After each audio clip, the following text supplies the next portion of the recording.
Alors de tout cœur, je salue tous mes amis qui regardent l'émission de Télé Lumière aujourd'hui.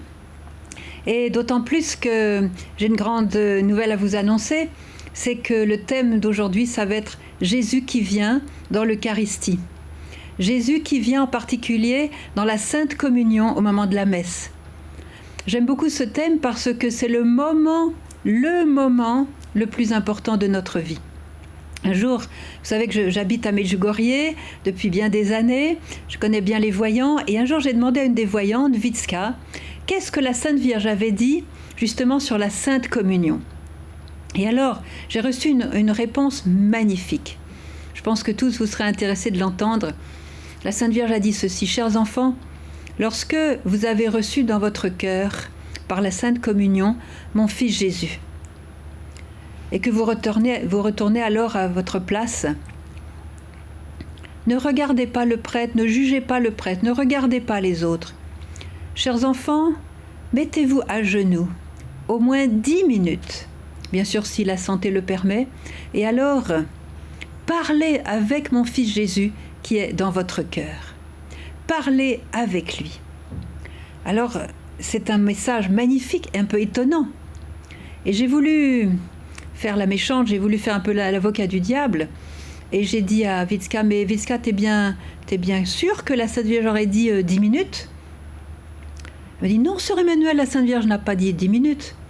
Elle a dit au moins 10 minutes. Elle a dit minimum 10 minutes. Parce que, dit-elle, c'est le moment le plus sacré de toute votre vie. C'est le moment où Jésus vient vivant dans votre cœur. Accueillez-le, laissez-le entrer. Prenez-le en vous. Prenez du temps pour Jésus. Très beau message, mais vous savez aussi que très peu le font. Très peu le font. Il y a pas ce temps d'intimité avec Jésus après la communion. On se dépêche, on pense à la fin de la messe, on va sortir, on est déjà sorti, on est dans le rush. Non, 10 minutes minimum, nous dit la Sainte Vierge. Heureux ceux qui les prennent. Et si jamais la messe se finit et qu'il y a une autre messe qui suit, qu'on ne peut pas rester dans l'église, etc., on va faire comme les amoureux qui s'aiment tendrement. Quand ils sont chassés d'un endroit où ils ne peuvent pas être ensemble, qu'est-ce qu'ils font? Ils trouvent un autre endroit pour être ensemble. Qui n'a pas fait ça? Alors, il faut aussi raconter que quand Jésus vient dans notre cœur, qu'est-ce qui se passe? En fait, Jésus, la Sainte Vierge l'a redit, Jésus est très heureux de venir dans notre cœur, si bien sûr nous sommes en état de grâce. Jésus est très heureux comme tous les amoureux qui se préparent à se rendre dans la maison de la personne qu'ils aiment. Jésus vient heureux, mais pas seulement pour se donner lui-même entièrement, ce qui est déjà le plus grand cadeau. Jésus vient chargé de plein de dons, plein de grâces, plein de bénédictions, plein de cadeaux, pour nous les donner, pour nous les communiquer. Et alors il arrive chargé de tous ces cadeaux, mais qu'est-ce qui se passe s'il trouve le cœur fermé, porte fermée? La personne a suivi la file des communiants par habitude, voilà, le banc s'est vidé, tout le monde est parti, allez, je suis, il n'y a pas de prière, pas un acte d'amour, aucune préparation, peut-être que la personne n'est même pas en état de grâce, peut-être qu'elle a l'habitude d'un péché grave, qu'elle n'a même pas confessé, rien. Porte fermée. Que fait Jésus devant une porte fermée? Il ne va pas la forcer. Jésus respecte notre liberté. Qu'est-ce qu'il va faire? Il attend. Il attend. Il frappe encore un peu. Il espère tellement. Il attend. Et à la fin, voyant que finalement, il n'y a rien pour lui, il va s'en aller. Il n'est pas accueilli. Et il va remporter avec lui tous les dons, les grâces, les bénédictions, les cadeaux merveilleux qu'il avait apportés. Il va les rapporter. Il va les remporter. Mais avec le cœur brisé de douleur. Mettez-vous à sa place, un amour immense qui rêve de se donner et qui est méprisé, jeté, rejeté, envoyé promener, pas accueilli. Une douleur que l'on impose à Jésus beaucoup trop souvent durant nos messes.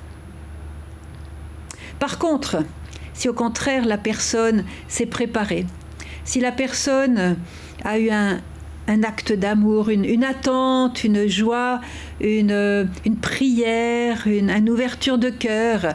Je ne dis pas dans la sensibilité, parce que ça ne dépend pas de la sensibilité, de l'émotion. Ça dépend de la volonté. On veut recevoir Jésus et on se prépare. Jésus trouve la porte ouverte. Qu'est-ce qu'il fait? Il rentre. Jésus, pour utiliser ses propres mots, qu'il a dit à plusieurs saints, vous savez ce qu'il dit de ce moment-là? Pour lui, c'est comme entrer dans un autre ciel. Si la personne est en état de grâce, qu'elle s'est préparée, qu'elle a le cœur ouvert, pour lui, c'est entrer dans un autre ciel. Et il a même dit à sœur Faustine, une grande sainte de Pologne, il a dit « Sache, ma fille, que pour moi, venir dans la Sainte Communion, dans l'âme humaine, surtout dans les âmes consacrées, eh bien pour moi, c'est ma plus grande joie. C'est ma plus grande. Vous voyez comme il nous aime, c'est sa plus grande joie. Non pas que nous soyons déjà saints, mais il vient pour nous faire saints, pour nous sanctifier, pour nous embellir, pour nous enrichir de lui-même. Et quand il a pu rentrer finalement dans cette âme qu'il a accueillie et qui prend du temps pour lui, comme on prend du temps, vous dites en arabe ahlen wa sahlen, bienvenue. Vous dites pas ça et puis après une seconde après dit allez bon salut, je t'ai assez vu, tu peux repartir et puis on va s'occuper d'autre chose. Non, assieds-toi. Qu'est-ce que tu veux boire? Est-ce que tu es pas un peu fatigué? Veux-tu te reposer? Comment va ta maman? On prend du temps pour la personne, pour entrer en intimité avec la personne. Alors quand Jésus trouve ce cœur ouvert, il est si content, il peut s'unir à la personne et communiquer ses grâces. Quand il est rentré, quel est son plus grand travail? Son plus grand travail, c'est de nous changer. Son plus grand travail, c'est de nous transformer. Et nous transformer en quoi? Ou plutôt en qui? Il nous transforme en lui-même. Il nous divinise. Ça veut dire que tout ce qui est à lui, et tout ce qui est et tout ce qu'il a, et tout ce qu'il est, devient nôtre. Ça veut dire que ses richesses deviennent les miennes. Ses dons deviennent les miens. Ses beautés, ses splendeurs, sa gloire devient la mienne. Et je m'enrichis. Il me transforme tellement à lui-même. Il me divinise tellement quand je lui donne son temps, quand je lui donne la porte ouverte, quand je lui ouvre tout mon être.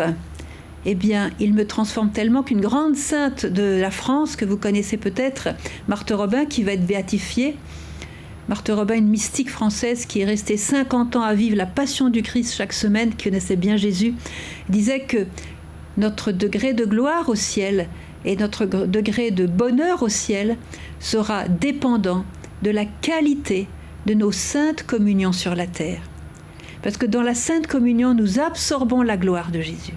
Nous absorbions la lumière de Jésus, la paix de Jésus, la beauté, la splendeur de Jésus. Et quand nous passons dans l'autre monde, nous avons ce surcroît de gloire, ce surcroît de beauté que nous avons absorbé.